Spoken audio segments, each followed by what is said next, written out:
Welcome back to the Elise Surkoff podcast, where we help women in perimenopause and menopause thrive unapologetically from the inside out. All right. I swear I've got my shit together today. So if you haven't listened to part 1 of my high-low life, please stop listening right now to this one. Go back and listen to the first part where I go into what it was really like for me when my son Owen was diagnosed with type 1 diabetes 10 years ago. And today I'm going to finish the talk because I've had 6 days to kind of regroup a little bit. It's been a while since I've gone back and put myself in that time of diagnosis, but it is 10 years, November 30th, that we are celebrating 10 years of Owen's anniversary and living with diabetes. And so what I want to get to today is the other side of it and what life's been like in the last 10 years or after that first year. And I'd love to say that it got easier and that it gets easier, but that would be a lie. I would be lying through my fucking teeth if I said that diabetes was easier, because it is not. If anything, it's harder. But as I was promised, we get better at it. Just like anything else in life, the actual stressor or what it is you're trying to accomplish or conquer doesn't get easier. It's not like avoiding foods become easier when you're trying to avoid them, or doing your workouts become easier. It's you get better at doing them because you have repetitions under your belt. So we are better at managing diabetes 100%, or I should say we've gotten better at living with it. So, over the years, we have participated in a lot of fundraising activities and events. Like I said in the last one, my very first year of diagnosis, me, and some other moms teamed up and we raised over $70K for the JDRF. Since then, we've done a lot of annual walks, raising support. We've met and hung out with Max Domi a couple times. If you don't know who Max Domi is, he is a professional hockey player on the Toronto Maple Leafs right now, which was so exciting. When he signed with the Leafs, it got super exciting. Owen actually has a signed photo from him and a signed jersey from him, which is in his room. Super excited because Owen's a huge little competitive hockey player. So it's been great, and we've met incredible people. We've had incredible support, and I'm not going to lie, we've had some hurdles. We've had a lot of fuck you moments, and we've had a lot of fuck you people in those moments. And we've had some teasing and taunting, and it's been hard. We've had moments of praying to God and universe sources or spirit or whatever is out there where we're like, please just fucking keep my kid safe. I'd love to say that I sleep better. I do sleep better now that we're looping. So we started looping, and if you have no idea what I'm talking about, I don't expect you to. But there are some really smart people out there who are parents of kids with type 1 diabetes, and they had created an algorithm where the sensor, the glucose sensor, the continuous glucose monitor, talks to the insulin pump, and then the algorithm then supports when the body needs more or less insulin. So it's like, hey, blood sugars are starting to rise. Then the algorithm says to the pump, hey, yo, let's pump more insulin. And then when blood sugars start to drop, the algorithm says to the pump, hey, yo, like pull it back a little bit. And this is a do-it-yourself type of thing. We attempted this, I believe, when Owen was 6 or 7. It was newer to the market. Well, it's like, the black market, but we did it and it was awful. And it's like relearning diabetes all over again. And I couldn't handle it and I couldn't do it. And so the support we got was through the community only and through one of my very, very, very good friends who was trying to help us at the time. And we couldn't do it. We stopped doing it. And then now the pump companies have this, what they call the artificial pancreas, that is now in the Omnipod. It is in Medtronic. It is in other pumps. So they have this device. But in COVID, in 2020, I said to Albert, hey, listen, like the kids were home anyways with online schooling. I'm like, if we ever wanted to try looping again, this would be the ultimate time because we have full control over him and he's with us 24/7. And so we've been looping ever since 2020. So it's been 5 years since we've been looping, and looping is next level ninja tech. And it only works when tech is working. So when his sensor is working and the pump is working, great, we're looping, which means we get better control. But oh my God, is it hard? I'm just going to say that. It is fucking hard. There's not many days that go by that I don't want to smash my brain into a wall because I'm like, this is so hard and I don't feel smart enough for this kid. But it is the challenge for us is Owen is so dang lean. This kid was born with abs and quads. He's always been very muscular. I always say he looks like an 18-year-old stripper in like what is now a 12-year-old body. But because he's so lean, finding sites for his pump, which require fat for insulin absorption, is so hard. This kid looks like a push pin. 10 years later, he's got bumps all over his bum and his arms, which is where we put the pump. Can't do his legs because he's too lean in his legs that he ends up going high because the pump isn't working well. Can't do his tummy because, as our team says, he has no quote unquote real estate, aka no fat there. We have tried so many different sites, and we have even gone to another clinic virtually in British Columbia who specializes in looping in peds. And after meeting with them, they're like, fuck. I mean, they didn't say fuck because they're professionals, but they're like, this is a hard case. And it's just really hard. Like, Owen is so lean and he is so active and competitive in hockey that it makes it really hard and it makes it really challenging. And Albert and I are really smart. Albert's really smart with numbers. Like, I married the right person in that regard. And I'm really smart when it comes to intuition. And I just know how much insulin he needs because I'm used to like bolusing him, which is when we give him insulin. Like, I'm just used to it. I can carb count anything like a motherfucker. We used to swag it. Swag it is scientific wild ass guess. But I can swag anything. You send me a picture of a muffin, I will swag that fucker and I will be so correct. I can carb count anything. But gosh, it is so hard. And I just want to take a minute and just like complain about that because it is hard. And when you have like the best in the country say, yeah, guys, this is a tough case, you just want to cry. The amount of breakdowns I've had, I mean, endless. I've had to tag team a lot with Albert where I've been like, I'm at capacity right now and I just can't handle it. And I tag out and Albert tags in and he knows when to take over. We've switched clinics. We're at a clinic right now that is so supportive of looping. We were one of the first people to loop at the old hospital that we were at, and they weren't very supportive of it. And also like they didn't really understand it.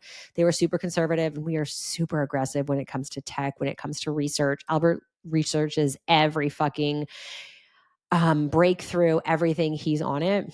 I'm more like real time, like tell me how to manage it now. But we go to clinic every 3 months where they do his growth, his A1C. So we're looking at blood sugars over the last 3 months, and we're trying to like titrate his blood sugars and get like really good levels. And it's a toss up between having him live a normal childhood and him having tight ranges. So for example, one of the things that we couldn't do was send Owen to sleepover camp because Owen cannot manage when he's sleeping or when he's on the ice. Those are two things right now where he's just like, he can't self-manage. And the idea of sending him to sleepover camp was like, no. But we did send him, I believe it was in 2022.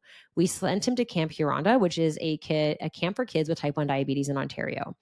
Everybody talks about Huronda. Oh my God, best camp ever. It's basically like the kids act like normal kids and have fun. And the parents, for the first time ever, are actually offline. They get a break. We are not allowed connected to any connectivity to him. We have to disconnect our, like my Apple Watch watches his blood sugar. So does my phone. So does Albert's. We use Night Scouts, which is another app that we can see his whole trends, his whole readings. We can share it with everybody. We are fully disconnected. And when you go there, you meet with the doctors and you meet with the nurse, and they run him 30% higher for the whole, like, I think he's there 2 weeks. So they run them a little bit higher to keep them safe. And then they say bye and you leave. Albert and I, we did that. We went to Jamaica. It was the first time in 7 years because Owen was diagnosed at 2. So he must have been 9 at the time. It was the first time in 7 years that Albert and I were able to go away alone because we just can't. No one can. I mean, no one can. Someone can manage him overnight, but we just didn't have that available to us. So Albert and I go to Jamaica. We skipped visitors day for the other kids. I actually don't think there was because COVID had just like finished and stuff. But anytime Owen runs high, I would get massive anxiety because when you're high for a long period of time, like I'm talking years, this is when you get kidney dysfunction, issues, like everything, right? And so my goal is to not keep this kid high. But from a safety perspective, it is safer to run him high in the short term because nothing's going to happen to him except he'll be peeing a lot versus low, right? He goes low, he could, God forbid, go into a coma and die. Like we are talking high priority all the time. So, and for the first little while, anytime I did any job, I used to teach spinning, I used to teach at the college, I would be like, hey, I got to keep my phone on. Hey, I have to keep my phone on. I have a son with high needs. I have to keep my phone on. And I remember when I actually started teaching at the college, I taught Thursday mornings from 10 to 1 p.m. So 10 a.m. to 1 p.m. I would be teaching. I would turn my phone off. And this was the only break I had. And Albert was on. I was like, hey, I'm turning it off. And there was also a yoga class that I did that I would turn my phone off and say, I would tell the teachers, I would tell Owen, I would tell my mom, I would say, everyone, I'm going offline. So like, I will not be reachable. This was what it was like for me to go offline. So we go pick up Owen from Camp Huronda and they send us the like little logbook of his blood sugars. And Albert is like, you're not going to look at that. I'm not going to let you look at that. Because if you see what his blood sugars were for the last 2 weeks, like you would faint. And I did. This kid also learned how to change his own pump at Huronda and he had a great time, but he didn't love it because he's a sporty kid and all he wanted to do was sports. So wanted to integrate him into a typical camp and we got turned down. The director would not even have a conversation with me about what it would look like to accept him at the camp. And I mean, this caused such a kerfuffle in my family, in my community, because I had a long-standing relationship with this camp. And I was like, fuck it. I don't care. My job is to keep my kids safe. These guys don't think they can do it. I'm not fighting this. We're moving on. We found another camp that could manage Owen. But they did have some criteria. He had to meet certain criteria in order to go to the camp. We did a 2-week trial. He did great. And our team at the hospital helped us do that. They were like, all right, we're going to get him ready. And so we did. It took us like 8-9 months to get this kid ready for camp, but we taught him how to carb count. We taught him how to give himself insulin and correct himself. So by the time Owen was 10, he was self-managing except for when he was sleeping. This kid is so incredible, honestly. And I mean, I love all my kids. So don't think that I love one more, although we always joke and say Owen's the favorite. But I always say without the diabetes, like Owen's my easiest kid. He's so go with the flow. He's pretty chilled. But he's had to grow up faster than any other kid. He has to be more responsible with food, but he'll lie straight through his fucking teeth. Okay, so I'll be like, hey, did you eat something? Why is your pump high? And he's like, no, I don't know. The other night, actually, last week, I was putting Owen to bed, which is rare because Owen usually puts me to bed, but I was putting him to bed and his blood sugars were just going high. And I said, dude, is this a bolusing issue? Like I didn't give myself enough insulin because I was sneaking food or eating food. I don't care. Just tell me. Or is this a pump issue? And he's like, well, maybe I didn't bolus enough. And I was like, fine. He's eating food I didn't see. I was out. And then overnight, Owen went high. Now, this has really never happened. So from recording this to now, I don't think I went over this, but he went high and I poked him, AKA like tested his blood sugar on his finger in the middle of the night. Because that's what we do a lot if we're not sure if the sensor's working. And he was high, like HI on the sensor, which means he's over, I believe it's 26. So I have no idea how high he is. So it's like 2:30 in the morning. I shoot a text to Albert and I say, change his pump in the morning because I'm going to the gym. He's probably taking Owen to hockey and they have to do a pump change. I then get up at like 5 a.m. and he is still high. I'm like, there is something wrong. And so Owen then wakes up. Actually, no, Albert's at the gym. Owen wakes up and Owen goes, I'm really high. What do I do? And we say, you have to change your pump. We got to change your pump. And he's like, okay, I'll change it. So he starts changing his pump and Albert's on the way home and he's like, I don't feel good. And and Albert's like, yeah, it's just probably because you're high. When no one gets high for a long period of time, he gets a headache. He hates being high. He doesn't like the way it feels. But what was happening here, which was our greatest fear of, hey, human error or like how do kids get sick and die? It is DKA, diabetic ketoacidosis, which was starting to happen. Owen started developing ketones because he was running high for about 6 or 7 hours. And his pump stopped working. I don't know why. And could it be just like, hey, his the skin around the cannula in the pump was starting to close, whatever it was. And so I said, oh my God, test for ketones. Now we haven't tested for ketones in years because we usually have really good control that it's never really gotten here. But I'm going back to like that first day when we were in diabetes daycare and it was like test for ketones. And Albert's like, oh, good idea. And we tested, it was like mild to moderate ketones. And I'm like, all right. And Owen is like, my stomach hurts. So he's feeling nauseous. He's feeling queasy. He's about to go to school. And I come home and he's eating, he's eating like eggs and turkey bacon. And I say, how are you feeling? And he's like, I don't feel so great. I'm like, yeah, that's the ketones. We got to flush it out. Where's the carbs? And he's like, oh, daddy told me not to have carbs because I got to get my blood sugar down. And I'm like, oh my God, I remembered the nurses telling me this. So I was like, hang on a second, I got to use my chat. But in this case in particular, the body needs carbs and insulin to get those ketones down. So what was happening, and I explained this to Albert, and he's like, oh my God, I forgot it. And I explained this to Owen, and I said, what's happening? There's no insulin in your body right now. So your body needs glucose. It's breaking down fat in order to get glucose, so to get that energy into the cells.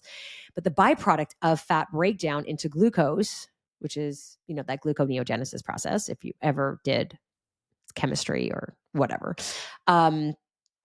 the byproduct is ketones. And ketones will develop so fast in the body and make you sick and start vomiting, which makes you think that you have the flu until you get into a coma, which is why a lot of kids, when they're young, get misdiagnosed with the stomach flu because that's the symptoms they have. They're vomiting. They can't stop vomiting.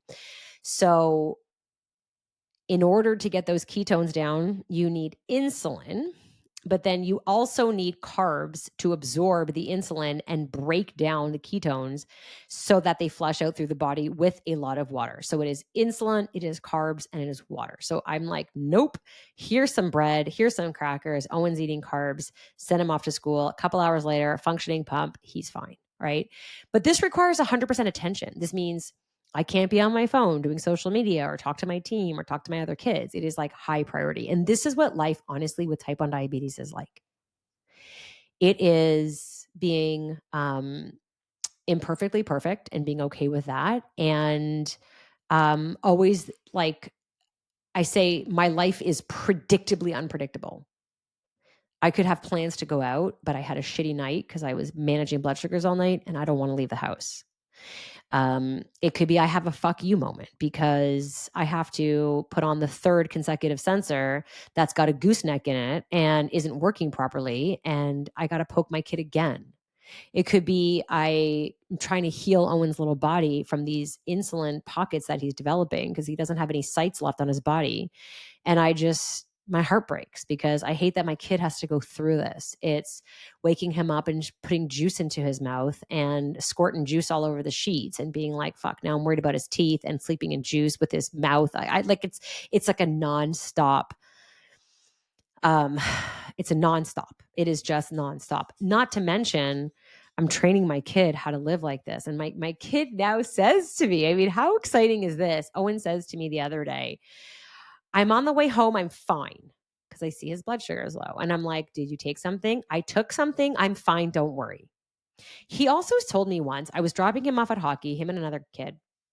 Now for hockey, one of us, Albert and I, will always stay because Owen can get distracted. And I have had to go onto the bench and like yell. When the coach sees me coming near the bench, it is like, dude, it's your blood sugar. So we're getting better at that, but we're not quite there yet. But it is like, it's so hard as a parent. I know when your kid starts driving, you're so nervous because you're like, oh my God, I just put them behind a car and now I'm worried about all the other cars. It's kind of like that same feeling. The minute that Owen starts to take ownership of his management, it just feels super scary. And Owen's 12 and he's been living with diabetes for 10 years. He knows his shit. He knows his body and he's got to trust his body. And Albert will say to me, I'm like, oh my God, he's low. He's like, he'll take something. And I'm like, how do you know? And he's like, because he's going to feel it. So the other day I taking Owen to hockey practice and Owen's going low. And I'm like, did you take some? Yes. Do you have tabs with you? He's like, yeah. He goes, Mom, trust me. I've got this. And I just like wasn't sure if I wanted to hug him or smack him because I'm like, I will never not worry about this ever. And Albert is like, at what point are you going to disconnect from looking at his blood sugars? I'm like, never. I'm going to be like an 80-year-old woman calling his wife in the middle of the night, telling her to give him something. Like, I don't know, right? That's what I think of. So it is constant. It is nonstop. Owen went on a school trip last year. And we've always been dreading this. He was in grade 6 at the time. And it's like, oh my God, they go away for 2 overnights. No big deal for most kids. Maybe they're homesick, whatever it is. But for my kid, I'm like, how am I going to manage him safe at school? Every fucking thing that could have gone wrong went wrong. Owen gets there and his sensor fails.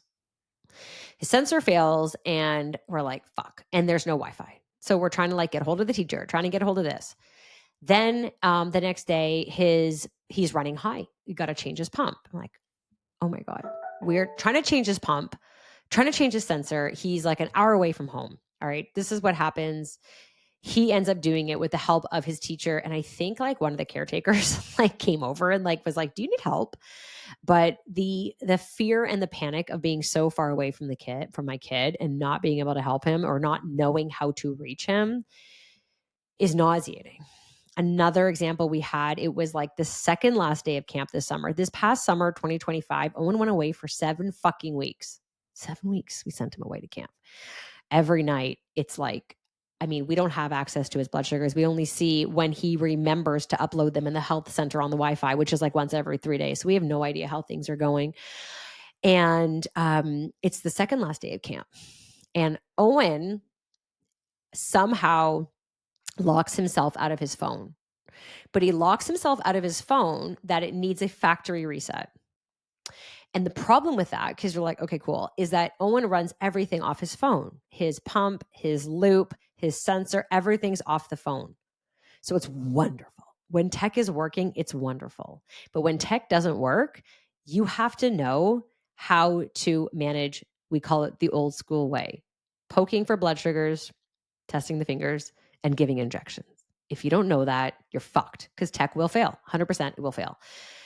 So it is like the second last night of camp. And I feel like me and Leia were away, or like I was away. I think I was away with Leia. We were in New York City and Albert was home. He was having a pizza and he was like drinking. He almost was like going to take an Uber to camp, which is 4 hours away. But the phone wasn't working. So we didn't have access to his pump, his blood sugar readings, nothing. We were old schooling it, and Owen needed injections. So for the last 2 days of camp, he was going strictly off of, here's how I'm feeling, here's what my blood sugar is, and we're going to do injections. Owen pulled off all the sensors. He actually used a hammer and smashed it just to have a little bit of freedom and fun there. So that was pretty fucking scary because the second he came home, we're like, and we're fucking fixed. Give me your phone. Give me your thing. We're just like trying to tech this whole thing. So it is pretty wild. It does have a little bit of its perks. When we went to Disneyland, when Owen was, or was it Disney World? That's the one in Orlando. We went to Disney World. Owen was, I don't even know how old he was, 7, 8, 6, whatever. And we got like the disability pass so that we didn't have to wait in line. That was awesome. That was super helpful. We try to use diabetes whenever we can because it fucking sucks most of the time. Whenever someone's like, we go into a room or like a fancy place, a theater, and they're like, no food allowed, we're like, yeah, fuck no. We like, food is medicine for this kid. We travel with juice. We travel with needles. And funny enough, very rarely get stopped for that. But I got stopped for my kettle, not for the fucking needles that I had.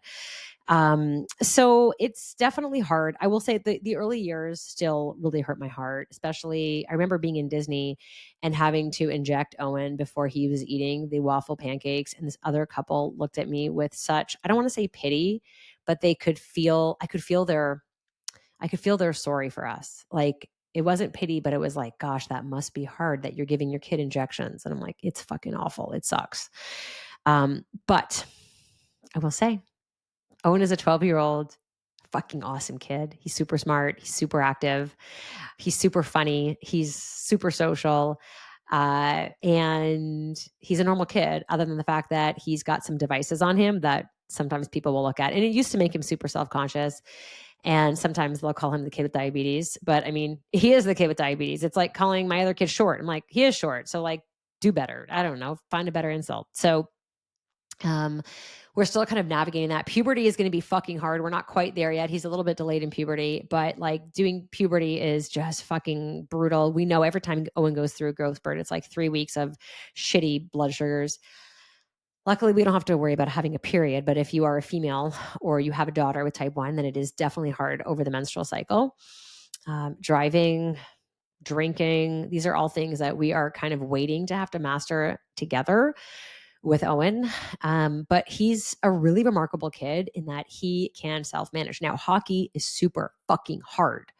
And what's great about our clinic is that they have a lot of young athletes there. So, and if you don't know who Max Domi is, he's got type 1. He also has celiac, and he wrote a book, No Days Off. And this book is brilliant because it literally talks about no days off and what it was like for him when he was diagnosed at 12 with diabetes and going into the NHL. But when Owen is doing a practice, his blood sugars tank. I mean, we've got temps running now, temp basals for 8 hours because it won't even just drop during, it drops for 4 to 6 hours after. So we start a temp an hour before and we cut all his ratios down. Like, it is aggressive. But on top of that, when he goes and plays a game, his adrenaline shoots through the roof and his blood sugars go up. So when Owen is stressed or he's nervous, first day of school, first day of camp, going to a party, being in an environment that he's like not comfortable with, blood sugars go up. There's many times where like I will be like, dude, can you calm the fuck down? Yeah, I swear like that. And he's like, I can't help it. But like, we know he's nervous because I can see his blood sugars, right? Adrenaline, that's going to just break down that amount of glucose. So blood sugars just go up and then more insulin comes out. And then when he's active, so those active days, Owen, I remember like even as a little dude, he doesn't ever just like run, he bolts. So anything he does, it's 100% effort and it makes it super fucking challenging because we never know what kind of activity. Now he is getting older. It's a little bit more predictable. We're like, how hard are you going to go? He's not playing as hard at recess anymore. We're starting to slow down. But those really early days, the diaper days, the toddler running around days, the screaming because I don't want needles days, those were really hard days. And now we've got more hard days ahead of us because as we start to, like any kid, they start to gain more independence and you've got to give up that that ownership of management. It is super hard. And it is something that I'm pretty sure I'm going to struggle with. And just, like we do with all our kids, is that we hope that we teach them to make good choices. Like, I hope that when my kids are at a party, they're not going to do drugs. I hope that they're going to not take shit from sketchy people. I hope that I've trained them or taught them right of how to manage and how to do with the information that they're given, how to make those choices for themselves. And we always tell Owen, like, what does your body feel like? What does this say? So it's certainly, like I say, it is imperfectly perfect, but I want to really just stop for a second and talk to my kid, Owen. I'm so fucking proud of you, dude. You don't listen to this podcast, but if you ever do, I just want you to know that it is such an honor to be your mom. And it is an honor to be all my kids' moms. But I always say, thank you for choosing me as your mom because you could have picked anybody. And I always say, I don't carry this load. It is my duty that it is a labor of love to be the one that's up at night so that you can sleep and be safe. That is my job. That is my full-time job and I fucking love it. I would love life to be easy. It's not. It is what it is. This is the cards that were dealt and we're dealing with them. But Owen, you are the bravest fucking human I've ever known in my life. And what a privilege it is to raise you and be near you and your beautiful heart. And every time we put a pump on and it hurts and you cry, I know you don't want to cry. And I give you permission to let it out so that you don't hold it in because it is okay to cry. And you can cry as many times as you need to in your life as you become a man. It is still going to be okay to cry and let it out. And remember, there is absolutely nothing you can't do except eat poison. Please don't eat poison. That's what we always say.